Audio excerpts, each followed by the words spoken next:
Well, I'd love to take this opportunity to introduce our guest speaker for today. So we'll moving on into our talk.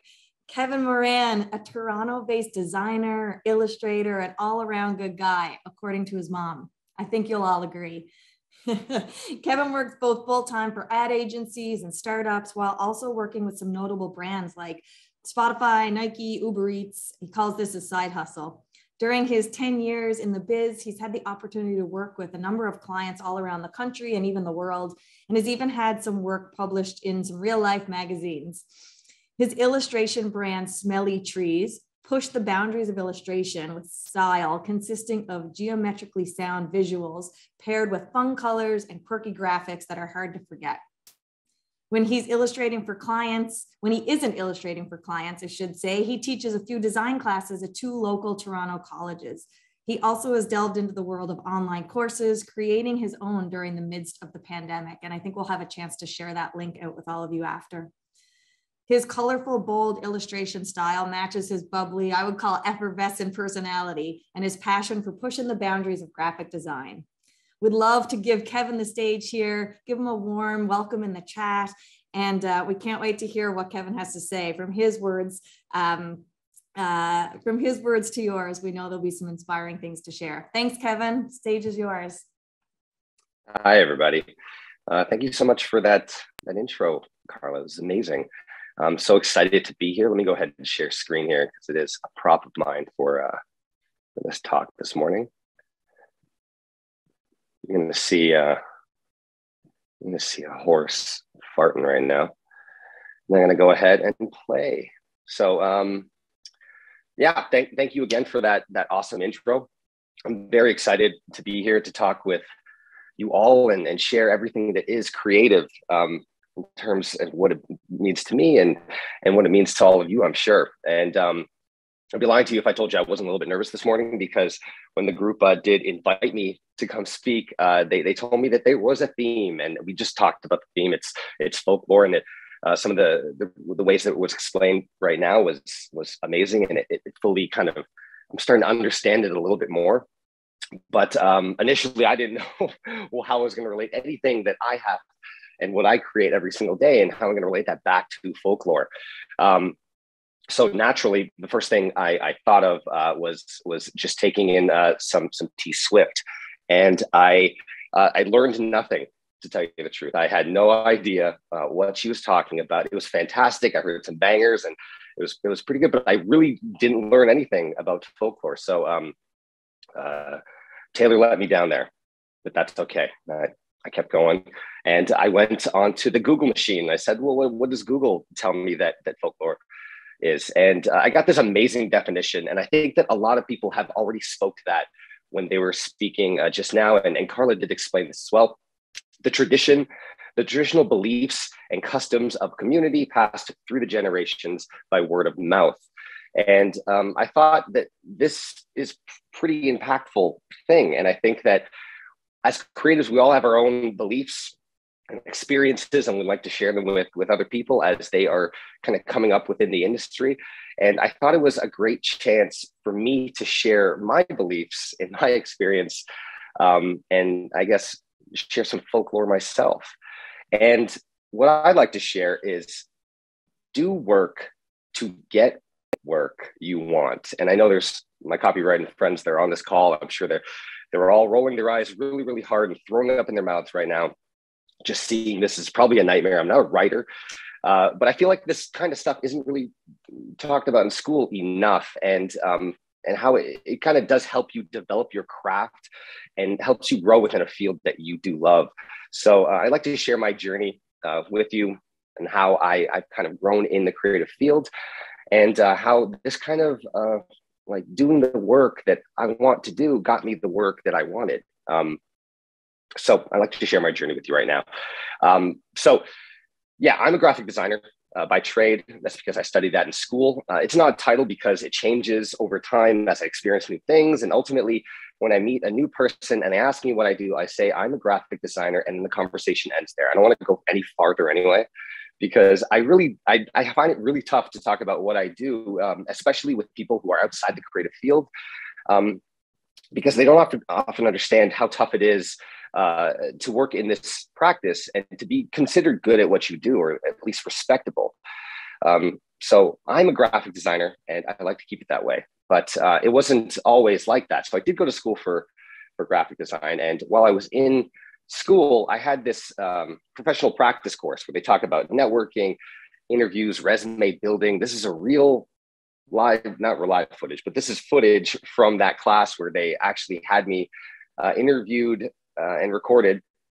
I held on to it because even though I'm really getting sweaty just looking at it, I think I have a faux hawk there. But they basically give you direction on where to go in the creative industry, and they'd ask you what you want to do. And when they asked me what I wanted to do, I told them I wanted to be in illustration. I wanted to be an illustrator, but I also wanted to work within a creative team. And back then, this is unheard of. So the response was really, really quick and immediate. They told me, you won't work in a studio as an illustrator. And I'm sure that they were just being realistic. They weren't looking to shatter my dreams or anything. They're just saying, that's not how this works. You have to do graphic design stuff, and that's going to really kind of help you do other things. So I just took it and I said, okay, that's fine. I'll just keep trucking along with all my graphic design stuff, and I'll see what's going on, right? At the time, I was in the service industry. I was bartending and serving on the side while going to school. And I spent all of my nights in this bar, and it was eating away at my soul. I really loved it, but at the same time, I was getting drained because I was going to school during the day. I was going to the bar every night, and it wasn't how I thought reality was. I thought you'd just go and hang out in a building between the hours of 9 to 5 o'clock, and that would be your day. And then the rest of the day would be to you, and you could do whatever you want. Spoiler alert, that's not how it ended, but I'll take you through that in a bit. So I took the very first job that was offered to me right out of school. As soon as somebody offered me something, they're like, I'd like you to take this job, I took it. Didn't care what the price was. I didn't care what I was getting paid. I just took it. And it wasn't too far from home. There was a job out in Thornhill. I'm not sure if there's any Thornhill promenade goers out there. I'm going to get sidetracked for a bit to talk about what Thornhill is. What is Thornhill? I don't even quite know. If anybody else is from Thornhill, it's a very weird thing because it said Thornhill on your mail, but you were basically, all you would see is Vaughan signs and Markham signs. All your friends were from Richmond Hill, and all your friends were from North York, and everything was in Toronto. Very, very weird place. But anyway, getting back to it, I was working in Thornhill at the time, and I was really, really pumped about it. My parents were happy. I got a job in my field. They thought I was super successful. And the realities really did sink in on my first day. This is the building that I was working in at the time. It's this red building oozing with creativity and potential. And I was fooled. I was bamboozled. It was kind of a weird situation because I met with the person at coffee shops. I never really even thought about it. I was so young. I didn't really think about going to the place that I was going to be going for the first day and checking it out. I just went really early, and I'm like, oh, shoot, this is where I'm working. And I sat in a small room with 4 other graphic designers all day, just assessing artwork for various printing methods to ensure they were actually doable. And my title was graphic artist. And I should have known, because that's a very, very odd title. Rookie mistake on my end for not reading the contract for the title of the gig. So I kind of shit the bed there. Didn't even have designer in it, but I didn't do much design anyway when I was there. So it's not a lie. It was very tedious work, no room for error.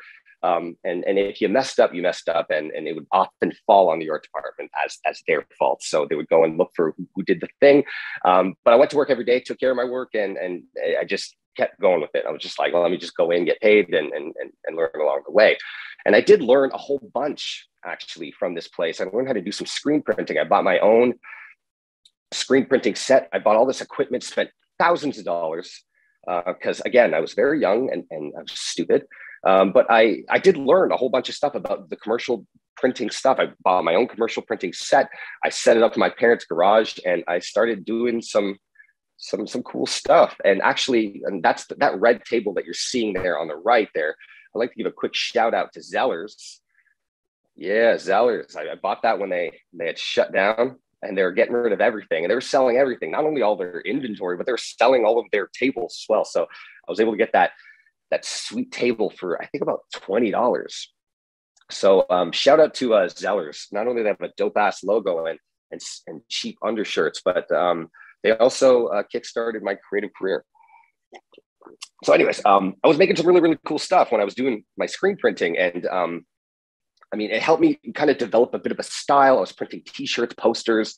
I was using these very chunky lines. And it was helping me at least do something that I wasn't able to get from my full-time job. So let's get back to my harsh reality.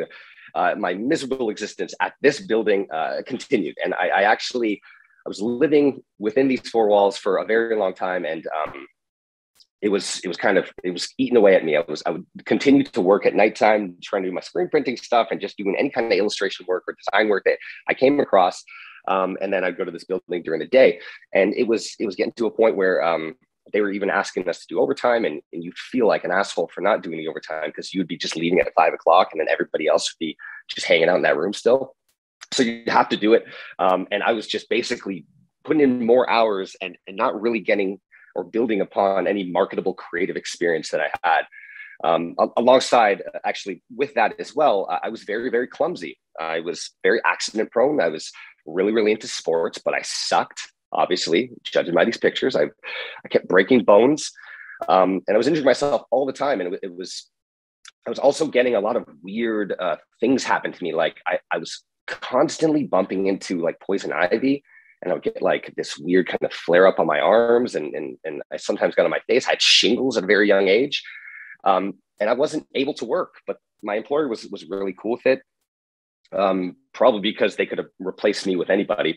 But I frankly think they should have fired me because I missed a total of 3 months of work that I should have been there. So totally, like, I was very, very grateful that they kept me on because I did have a chance to still go in and get paid. They didn't pay me when I was off, but when I went back, I still had a job to go to earn some money. And I was able to still build upon my craft. And obviously we know as a graphic designer, this stuff is expensive, right?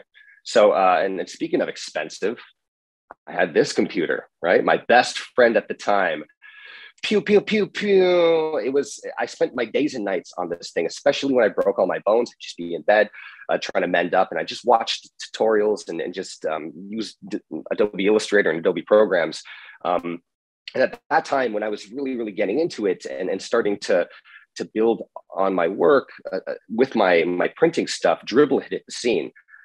And it allowed me to kind of build up like a miniature portfolio just to share things. And if you don't know what Dribbble is just basically very small shots of things that you're working on that time. And it was a bit like a networking device as well. So you would be able to go on there, share with people, comment on work, and then also just engage with other people and take that conversation over Twitter and email and stuff like that. And it had a hire button that would allow me to get a few side jobs as well as I was kind of pushing through. And I continued to build out my style, and I was able to do my thing and share my work with the world. And I just kept doing stuff that had nothing to do with anything. I would just make icons. I was kind of cornering the icon market at the time, but I was also trying to make them into larger illustrations. And as I was doing this, I built up a bit of portfolio, and I was able to escape the red building, the dreaded red building. And I became a graphic designer. I was working within a team. I was obsessing over process, and I was able to just pick people's brains to get things and steal a bit from their process and kind of start developing my own process. I'd done a few jobs there. And then I eventually, my wife and I, well, my girlfriend at the time, we relocated to the city. This is what the skyline looked like. I don't think it looks like this anymore, especially from the Gardner. But yeah, we moved to the city. My wife was also working in the city at the time, so we wanted to be closer to work. Plus, it did give me access to other networking events from companies like Shopify, WeWork. They're always putting together all of these big events at their new studio and inviting everyone to come. So it allowed me to go and meet more creative people. And also, I mean, it was really, really expensive. I was doing my graphic design work at nighttime. And then I was just picking up any kind of dribble jobs that did come in. And I was doing blog posts and any kind of icons for any startups that were in Toronto. But I continued to just keep pushing and doing work on the side to see how I can make more of my somewhat illustrated career. 2 years passed and nothing was happening. I did some quick jobs here and there, but it was it's getting kind of stale. Nothing was really happening. I was doing a whole bunch of blog images for people, and I wasn't really building upon any kind of creative stuff or doing any illustrations that I could be super duper proud of. So I eventually got into a postcard game through a friend. He was telling me he's like, send all these postcards, man. I have a list of art directors, and he gave me all these contacts. I started just harassing people. I also used to hang outside advertisers' office, and I would like follow them to the subway, and I tell them about my work and stuff like that. But I wasn't really getting any work. And then eventually I got the email. I got a job from Cincinnati Magazine. They asked me to do a whole bunch of spot illustrations for them. And they were going to be paying me $500 USD. And they would give me 27 days to do the job. And I was pumped. I was ecstatic. I was like, this is amazing. I've made it. I made it. And I made these little spot illustrations. And they were just basically, it was for their annual education series. And I would just basically, I designed these icons just for the copy blocks to cover the types of emerging programs in the educational space. And they were really, really small, but I mean, I was seeing my work in print, and I was ecstatic. And then from there, I started realizing the dynamic of sharing your work online and how that kind of just blows up into this thing. I'd share my work on Dribbble, but then it'd go to all of these other networks where people can see your work. And I would get into this whole thing where I'm like, when I get a job, I'd say, where'd you see my work? And they tell me a different website every time. So I continued to share my work, and then things really, really started kind of coming at me, and I was getting legitimate jobs. I did some work for Huffington Post, did some stuff for Metrolinx and TTC to unveil their Presto card campaign. Basically getting people to understand a little bit more about how Presto works. I mean, how to hold in your hands. Now I was joking. This is just more illustrations from the campaign itself. And it was hard to avoid these illustrations actually at the time. They were on the TTC platforms. There was Shoppers Drug Mart. You couldn't escape them. They were even at TFC games. And we got to work on a lot of fun stuff as well with the copywriters there. But eventually I came across this tweet about the ads where Parkdale Life tweeted, "These Presto ads are next level cringe." And then your friendly neighbor replied, "My grandparents were in town earlier this week and they tore into this ad because of how cringy they found it." And at first I was a little bit hurt, but then it kind of did sink in a little bit. I had made it. I was a professional drawing guy at the time. So it kind of boosted my confidence when that person had shit on my work. And I started making just crazier things, like how I started making a little bit more collage-y type work. Nothing that really had to do with anything. I would just draw all of these just larger image overlapping. And I didn't even put too much effort into when I posted it. I would put the comment would be whatever was in the image. And I would continue to kind of do that and work during the day at my full-time job. And I eventually moved to a few different positions in the graphic design field. And eventually I started working at an advertising agency. A creative director of mine had recommended me for a job a creative director I previously worked with brought me in and allowed me to be an art director there. And this gave me a little bit more exposure to larger clients. And I was working alongside some very talented art directors and amazing storytellers that really helped me mold a bit more of my process. I would bug them constantly because I sucked compared to them. And I would always be like, "Hey, let me steal some ideas from you. And then I can help you with illustrative pursuits, perhaps. I don't know." Because I wasn't getting paid. If you do any illustration work while you're working at the advertising agency, you can't just bill them. You would just do it as a bit of a favor, especially at any point where you were pitching ideas to clients. But it did give me exposure to larger clients, and I got to do a lot better work. And I even got to do some pitches for Nike. these are going to go on bottles for their running series that was happening. They hated it. But then they remembered me for their Nike Air Max day that was coming up, and they were unveiling their new Nike Air Max 270s, I believe, the new colorway. And then they had me illustrate it and put it on a hat as a giveaway piece. I also got to do a lot of great logo work as well, where I got to work for a Canadian health food brand and create their logo as well. I also got a chance to work with Molson and create some visuals for Belgium Moon. So I guess you could say, I mean, going back to the beginning of the story, I did worked in a studio as an illustrator. I was able to get that. And I was still kind of working away at this stuff and kind of doing illustration day and night now, plus doing some art direction as well, and kind of exposing myself to other areas of the industry and tech startups, and also just building presentations and things like that. And it kind of really helped me mold a bit of my process. And I got better at what I did. I better at tighter deadlines, any kind of conceptual work, and kind of exploring what the possibilities were and matching the vision of art directors and creative directors as they shared ideas with me. And then the clients, again, they kept coming, and I was happy to do more and more work. A friend of mine, Seth Witten, my internet friend, he was working with Spotify at the time, and he's like, "Yo, can you help us make a Christmas card or a holiday card?" I'm like, "For sure." And I got a chance to play around with their little internal kind of monsters that they use for some communication pieces.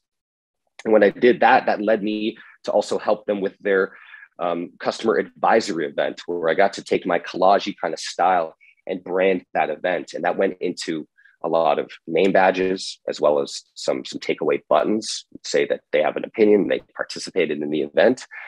I even got a job working with the Strumbellas to help them with their single salvation, which was an honor. They loved the single so much, and I did some posters for them. They even had me design their word mark for their 2019 tour, which was super awesome.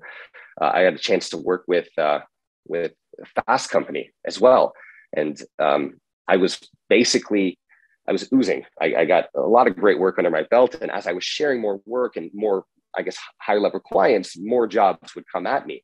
And that's, again, when it solidified it. I made it. I was a professional drawing guy. I'd done it. Now, I won't say that it's amazing every single time. Like there are ups and downs to the every day that I was doing this, but I continued to work on my practice. If I did have some spare time, I would always continue to do work and share it with my network, and share it with the community. So whether it was me drawing my stuff that I was going outside with that day, whether it was the coffee cups that were piling up on my desk during the pandemic, some smelly 420s that I had to throw out because we're doing some spring cleaning, cat drinking and smoking, or a head full of shit, or even just something super duper trippy, I was sharing work that I loved to do. And that brings me full circle to everything that I was trying to share, and a little bit of folklore that I want to share with you. And if I could kind of sum this up with 4 key takeaways, I would say, in order to kind of succeed at this kind of stuff, I would say do work, share it. I don't think your work exists until it's on the internet. It's a very weird thing, but I think it's very true that what you're doing doesn't matter unless it's on the internet. Find people like you, whether it's super specific to what you're doing, or if it's just a creative person that you can kind of bounce ideas off and share some really, really cool thoughts with. Anybody who understands your thing, definitely find your people.